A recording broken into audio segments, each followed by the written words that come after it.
Bonsoir à toutes et à tous, heureux de vous retrouver pour la tranche info en direct sur votre antenne Canal 10 Télévision avec au programme de votre soirée Info 10, le journal local et régional qui sera suivi du focus, une heure de débrief sur l'actualité locale et ce soir nous allons recevoir les membres de l'association Wibash, vous savez nos jeunes petits talents de l'informatique, du numérique ou de la robotique et effectivement nous parlerons ce soir de transhumanisme, vous savez il s'agit d'augmenter effectivement les capacités physiques à l'aide de machines. On en parlera, ce sera à 19h, mais pour l'instant, place à l'actu.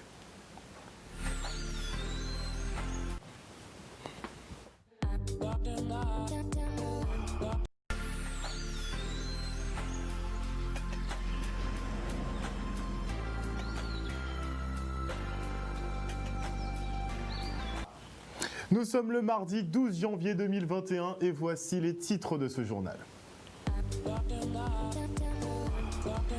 Nous ferons un point épidémiologique quant à la circulation du Covid-19 sur notre territoire et notez que les chiffres sont stables et les festivités carnavalesques autorisées en partie.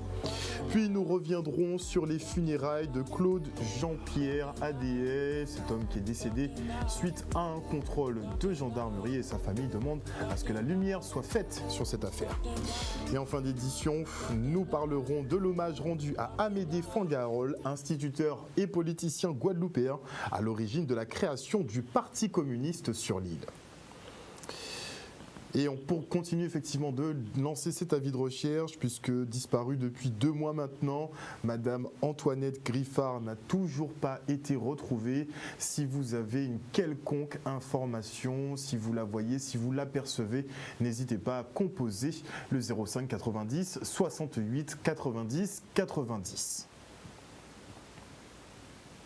Et plus d'un mois après son décès, Claude Jean-Pierre a rejoint aujourd'hui sa dernière demeure. Des funérailles sous fond d'interrogation quant aux événements qui ont conduit à sa mort.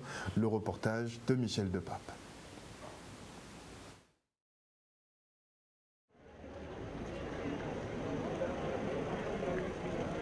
Alors nous sommes là aujourd'hui parce que le 21 novembre 2020, un homme s'est fait interpeller juste par ici par la gendarmerie et suite à cette interpellation, cet homme s'est retrouvé à l'hôpital avec des contusions multiples, une colonne vertébrale, une verticale qui a été endommagé, ça a eu une lésion au niveau de la moelle épinière et cet homme est décédé au CHU. Il est mort aux environs du 10 décembre. Donc ça fait pratiquement un mois qu'il est mort. Ça fait plus d'1 mois qu'il a été interpellé.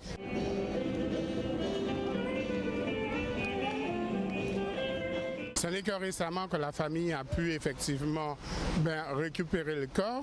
Ce n'est que récemment que la famille a effectivement eu les rapports d'autopsie et les différents éléments qui sont maintenant versés au dossier et dont la famille et les avocats ont à leur disposition. Le collectif Guadeloupe pour violence agendable, ce que nous allons faire, c'est que nous allons continuer notre mobilisation aux côtés de la famille jusqu'à ce que toute la vérité éclate et pour que effectivement justice soit rendue à monsieur Claude Jean-Pierre. Et notez que les avocats de la famille Jean-Pierre tiendront une conférence de presse ce jeudi. Donc nous aurons effectivement des éléments complémentaires sur cette affaire. Parlons maintenant du point Covid de cette semaine et les chiffres sont bons comme les semaines précédentes. Plus de 3600 tests ont été réalisés sur la période et révèlent 89 cas positifs contre 56 la semaine dernière. 4 personnes sont actuellement en réanimation et 13 personnes hospitalisées en médecine. Des chiffres qui sont relativement stables. Un nouveau cluster a été détecté, vous le savez, au service de gériatrie du CHU de Pointe-à-Pitre. chapitre et 20 personnes étaient impliquées la semaine dernière, plus 8 cette semaine. Un décès enregistré, à savoir une patiente de 81 ans. Le taux d'incidence est de 23,6 pour 100 000 habitants et le taux de positivité est de 2,4, en très légère augmentation par rapport à la semaine dernière où il était à 2,11. Le facteur R, donc le facteur de reproduction, lui n'est pas calculé pour la 3e semaine consécutive à cause de la prise en compte de cas qui ne sont pas sur le territoire. Et donc globalement, les Guadeloupéens ont fait preuve de sérieux et la circulation du virus est plutôt stable, voire en baisse en général. Notez que l'ouverture des centres de vaccination pour la population interviendront la semaine prochaine et seront basés principalement sur les centres de vaccination existants. Et autres petites mesures, seront exigés désormais des tests de moins de 72 heures pour les déplacements entre Saint-Martin et la Guadeloupe par avion et par bateau de plaisance. Et hier, le préfet de région s'est entretenu avec les présidents de groupes carnavalesques et a décidé d'autoriser une certaine forme de carnaval. Ce dernier met au point une charte d'engagement qui permettra d'organiser des répétitions en respectant les règles sanitaires grâce à un nombre limité de personnes. On écoute Alexandre Rochat, préfet de région. Ainsi que je l'avais mentionné la semaine dernière, nous avons réuni, je ne vais pas dire tous les groupes parce que c'est compliqué de réunir tous les groupes, mais un grand nombre de groupes d'organisateurs de carnaval ou de groupes à peau, de manière à évoquer avec eux la situation du carnaval de 2021 et l'impossibilité qu'il y avait de faire des défilés ou des déboulés qui respecteraient les règles sanitaires, vous en avez bien conscience, puisqu'on n'a pas le droit de se rassembler à plus de 6 sur la voie publique. Et nous avons convenu avec l'ensemble de ces groupes de travailler avec eux sur une charte d'engagement qui est en cours de finalisation et qui leur permettra, pour ceux qui souhaitent s'engager dans cette charte, de pouvoir organiser des répétitions ou des évolutions dans leur cadre de leurs associations, dans leur local, en respectant un certain nombre de préconisations sanitaires qui ressemblent à ce que nous faisons pour d'autres activités, avec un nombre limité de personnes dans les salles ou dans les lieux dans lesquels ils pourraient s'organiser pour ces prestations, à huis clos, mais qui leur permettra de se filmer, de pouvoir utiliser ces images et de pouvoir les diffuser, peut-être grâce aux médias que vous représentez, en respectant évidemment les gestes barrières, avec des distances minimales entre les différents participants. Enfin, voilà, il y a toutes ces règles qui vont être mises en place de manière à permettre à ces associations de pouvoir,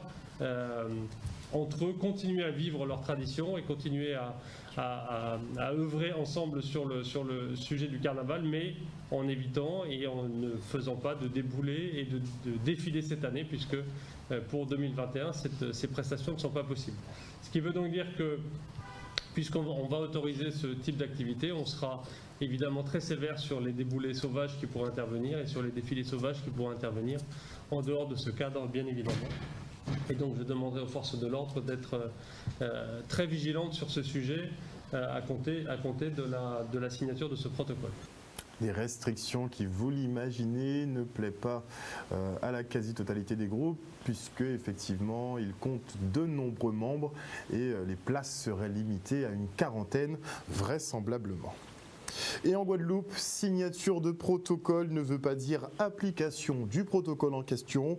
Au CGOSH, les agents de sécurité se mobilisent de nouveau pour réclamer encore le paiement de leur salaire. Le reportage de Maxime Morel. C'est une nouvelle mobilisation, puisqu'au mois de novembre, nous avons signé un protocole d'accord avec la direction du CGOS. Et aujourd'hui, au mois de janvier, le protocole n'a toujours pas été respecté, on n'a toujours pas été payé pour la totalité de nos factures. Donc nous sommes à nouveau devant le CGOS pour bloquer et surtout pour qu'on puisse nous payer enfin. Jusqu'à maintenant, on n'a pas de réponse et le directeur, monsieur le directeur nous a dit que ça a été fait. Et on constate que ça n'a pas été fait et donc il nous a envoyé vers le trésorier et lui-même n'arrive pas à joindre notre trésorier. Donc nous sommes confus et pratiquement sans dialogue. Et je voulais dire aussi, la présidente, on ne la voit pas. Elle peut venir nous expliquer qu'est-ce qui se passe, à quel point que nous sommes, mais nous sommes dans les passeroires. C'est un dialogue de sourds, on dira, au niveau de la direction du CGOS. ils nous disent avoir effectué un virement de solde à la date du 7 janvier, du 9 janvier, oui, le 9 janvier. Et en fait, un virement, il me semble que c'est 48 heures et à la date d'aujourd'hui, on n'a toujours rien sur notre compte. Et là, ils ne nous disent pas quoi faire.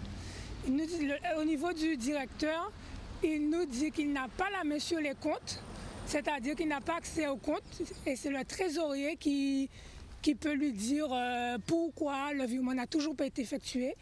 Et de son côté, il nous dit aussi, le directeur du CGOS par intérim, que le trésorier ne lui a pas encore communiqué de réponse depuis la date à laquelle il a effectué le virement. Pour moi, c'est arranger la situation le plus rapidement possible. Donc on espère dans la semaine ou plus tard au début de semaine prochaine. On part au collège Michelet maintenant pour la présentation du projet Akwaba Naija, traduction Bienvenue à Naija, réalisé dans le cadre de la saison Africa 2020. Ce projet vise à faire découvrir la puissance culturelle d'Afrique de l'Ouest aux élèves à travers les enseignements de géographie, de musique et d'anglais. Et pour ce faire, les élèves ont effectué des recherches sur l'organisation politique du pays, les différences linguistiques et culturelles, ainsi que sur les artistes anciens et contemporains, style Davido.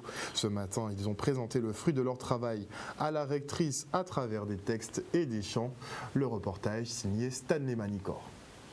L'idée, c'était déjà de susciter leur intérêt, puisque aujourd'hui, notamment en Guadeloupe, c'est des artistes Wizkid, Olamide, Davido, etc., qui sont très écoutés et très appréciés. Et donc l'objectif, c'était de partir de ce qu'un certain nombre d'élèves apprécient, en sachant que, comme ce qu'ils ont dit, beaucoup d'entre ces artistes, eux-mêmes, ont été influencés par la culture musicale caribéenne, à travers le reggae, la dancehall. Donc il y a un peu ce va-et-vient. Et donc mon objectif, c'était de partir de ce que des artistes font du Nigeria pour pouvoir entrer plus en détail avec une dimension géographique, économique, sociologique, etc. J'avais les préjugés de tout le monde, à vrai dire, que déjà l'Afrique, je pensais que c'était un pays. Souvent je confonds entre continent et pays. Je connaissais pas tous les pays en détail, ça m'intéressait pas trop. Et à propos de ce sujet, ça m'a permis de m'intéresser plus à l'Afrique, aux Nigériens et tout ça. Apprendre plus sur la manière de vivre, comment vivre, de quels moyens. On n'est plus dans l'ère de on va enseigner quelque chose de religieux, on va leur dire voilà, vous devez apprendre ça, quelque chose de lourd, etc. Là, c'est vrai qu'il faut... Alors, pas en variant trop les pratiques, mais en essayant justement de trouver d'autres moyens de susciter leur intérêt et entrer par la musique. Pour moi, c'est vrai que c'est un exemple que j'aime bien employer lors de mes cours. J'ai travaillé en binôme avec ma camarade Lorraine et on a travaillé sur les religions et un artiste qui s'appelle Burna Boy. Qu'est-ce qu'il fait pour le Nigeria? C'est genre comment il est connu, s'il est connu internationalement ou seulement dans son pays.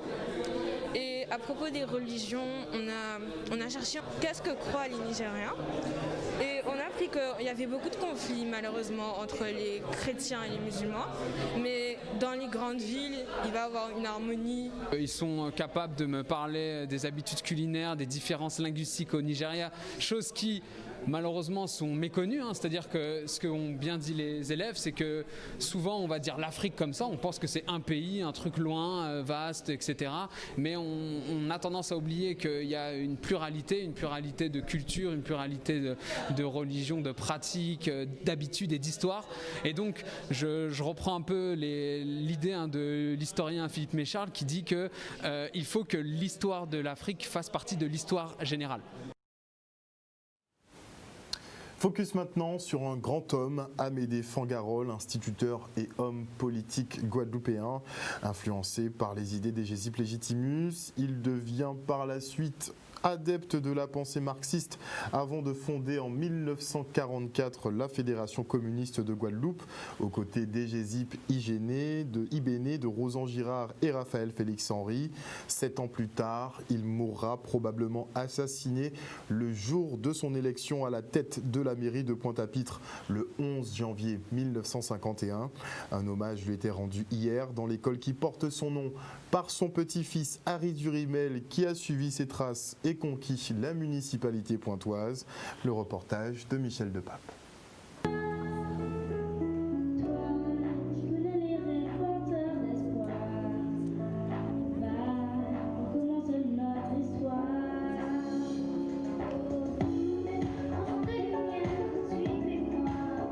Il fallait bien que je marque le coup. Le 11 janvier 51, mon grand-père Amédée Fingarol a été élu maire de Pointe-à-Pitre. Il est mort le même soir. Donc tant que je n'avais pas rendu cet hommage, je ne me sentirais pas pleinement investi de la mission de lui succéder. C'est une affaire de succession puisqu'il a eu un mandat, le peuple lui a donné, mais il n'a pas pu l'accomplir. Je me sentais habité par ce devoir d'accomplir, d'achever cette mission qui lui avait été donnée. Cette école porte le nom d'un homme qui a été parmi les fondateurs du Parti communiste guadeloupéen. En tant que communiste, je pense que c'était non seulement un devoir, mais c'est un honneur extraordinaire de me trouver dans cette place-là où vit l'esprit d'Amédée Fingarol. Parce que Amédée Fingarol, c'est un Guadeloupéen qui est rentré dans l'histoire bien avant sa mort. Parce que c'était un enseignant, syndicaliste enseignant, c'était aussi un mutualiste. Il a beaucoup œuvré pour la création de la sécurité sociale en Guadeloupe. C'était un homme politique, c'était aussi un rédacteur du journal L'Étincelle. Donc nous vivons avec les enfants, surtout avec les enfants, un moment important, parce que les enfants quand même c'est l'avenir. Et il faut que les enfants perçoivent ce qui s'est passé dans ce pays de manière à ce qu'ils puissent entrer dans la continuité. Absolument, j'emboîte le pas d'Amédée Fingarol, a investi et habité des valeurs qui étaient les siennes, des valeurs d'humanité, d'humanisme, de liberté, égalité et sans discrimination aucune. Ça, c'était Amédée Fingarol.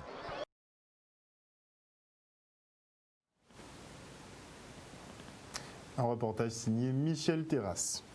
Et on part maintenant pour l'inauguration de la première maison Service France en Guadeloupe, érigée au Moule à l'endroit de la maison de service public. Et bien, cette en partenariat avec la commune offre de Moule, aux administrés un nouvel accès maison France au Service, service qui est en fait la public. transformation de la MSAP qui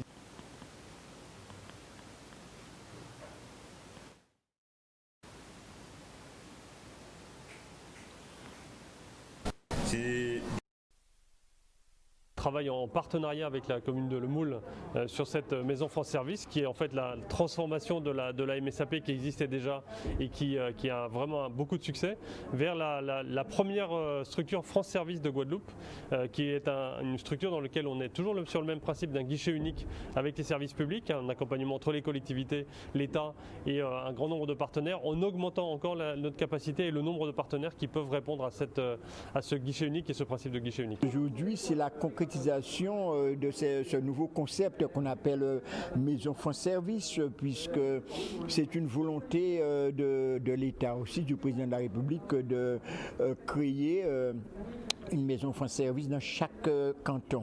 Donc nous avons assisté à un événement majeur quant à l'accueil du public. C'est un outil qui servira à la réception du public et qui aussi est destiné à informer, à renseigner, à accompagner le public. Nous avons vu les partenaires, ils sont nombreux. La ville du Moule, je le crois, a été visionnaire avec cette idée qui date de 2017 d'essayer de rendre service au public de façon collective et nous-mêmes même poste, ce sont des valeurs que nous partageons. Il y a des valeurs de proximité, il y a des valeurs de service à rendre au plus grand nombre, aux plus fragiles, aux plus jeunes, aux plus âgés, de lutter contre cette fracture numérique et de continuer à amener de l'humain. Ça, j'y crois beaucoup dans un monde qui se digitalise, hein, il faut bien le reconnaître, et la crise sanitaire a sans doute accéléré les choses de ce point de vue-là. La communauté d'agglomération du Nord-Grande-Terre a pris toute sa part dans cette action de mise en place de la maison France Service par le biais notamment du plan local d'insertion. Donc nous, les jeunes, nous les accueillons, les jeunes et moins jeunes d'ailleurs, tous ceux qui sont en recherche de formation, d'emploi, d'intégration, d'insertion. Donc c'est un peu ça aussi que nous vivons aujourd'hui. On est là aussi pour mettre le lien entre les différents partenaires, pour les faire réunir et leur demander de venir au sein de cette structure. Et puis il y a un autre sujet qui est celui du financement, puisque quand on a le label France Service, on obtient 30 000 € de financement annuel pour le fonctionnement de cette structure. Et dans le cadre de la labellisation de l'école Génération 2024 au sein de l'établissement Ernestine Charles Dedehay, une rencontre était organisée avec les enfants et notre champion d'athlétisme Willem Bellossian. Une occasion pour lui de promouvoir le sport et transmettre les valeurs de l'olympisme, respect, amitié et excellence. Un petit échauffement avec Stanley Manicor. Il n'est pas à la bonne hauteur, mais c'est un peu à votre hauteur à vous. Du coup, vous allez venir tranquillement en marchant. Nous avons fait venir Willem, athlète de haut niveau, dans le cadre de notre projet labellisation École Génération 2024. Nous sommes donc une école labellisée et nous sommes également une école affiliée à l'UCEP départementale, donc qui nous permet aujourd'hui de recevoir cet athlète et dans le but de pouvoir promouvoir le sport et pouvoir donner envie aux élèves de devenir des champions, pourquoi pas. Balance tes bras, retire tes bras sur les côtés. Retire les deux là. Mets ton bras comme ça. Non, l'autre. Ouais. On passe du côté entraîneur du coup. Donc du coup ça fait plaisir et ça me permet de partager avec eux ce que j'ai connu auparavant et ce que je fais actuellement. Donc je leur permets de découvrir ma discipline. La génération 2024, c'est on va dire la génération qui aurait son pic de forme pour être aux Jeux Olympiques. Moi c'est comme ça que je le vois. Donc du coup je pense que 2024 c'est très tôt, donc je pense que ça sera un peu trop tôt pour eux. Je pense plus à 2028. Qui est venu nous voir aujourd'hui? Comment il s'appelle? Comment il s'appelle? Et l'autre personne? Comment il s'appelle? Admirer cette modestie, cette approche au niveau de l'enfant, vraiment ça fait plaisir à voir. Et je voudrais féliciter la directrice de l'école parce que chaque fois qu'on permet à nos enfants de toucher à autre chose, de voir autre chose, d'avancer, c'est de l'épanouissement que nous apportons à nos enfants. Donc nous avons, par le biais de ce projet, travaillé sur les valeurs de l'olympisme, donc le respect, l'amitié, l'excellence. Donc c'est vraiment pour donner le goût aux élèves de pouvoir devenir des sportifs. Je suis venu transmettre des valeurs et aussi donner au maximum la motivation, la force aux petits jeunes qui sont quand même intéressés. Vous allez passer comme ça, au-dessus. Regardez bien. La jambe elle fait ça et elle vient comme ça. Il y a quand même qui sont quand même intéressés et qui se montrent bien. Donc du coup c'est sûr qu'avec les conditions on n'a pas pu quand même s'exprimer comme il fallait. Mais pour des petits ils ont quand même tenu à courir. Donc du coup je les ai laissés un peu s'exprimer sur les haies et là on va voir d'autres grands qui vont arriver. Ce sera un peu la même chose quoi. Et notez avant de se quitter que le maire de la ville des Abîmes rappelle au regard du contexte sanitaire qu'aucune autorisation ne saurait être délivrée pour l'organisation d'un événement du type concert. Il déplore la communication promotionnelle sur les réseaux sociaux d'un événement justement avec Weshden prévu le 10 mars 2021 qui devrait se dérouler au stade des Abîmes, mais aucune autorisation n'a visiblement été délivrée. Voilà, chers téléspectateurs, nous sommes arrivés au terme de ce journal. N'oubliez pas, une des principales informations du point Covid du jour, les chiffres sont très bons en termes de circulation du virus. On a des baisses consécutive depuis plus d'une dizaine de semaines maintenant. Et le préfet de région a cédé et finalement autorisé une certaine forme de carnaval qui devrait se dérouler a priori dans les locaux des associations carnavalesques. Passez une excellente soirée à l'écoute des programmes de Canal 10. N'oubliez pas que sur notre antenne, vous faites l'information que nous diffusons. On se retrouve demain soir à 18h30. Une excellente soirée. Bisous.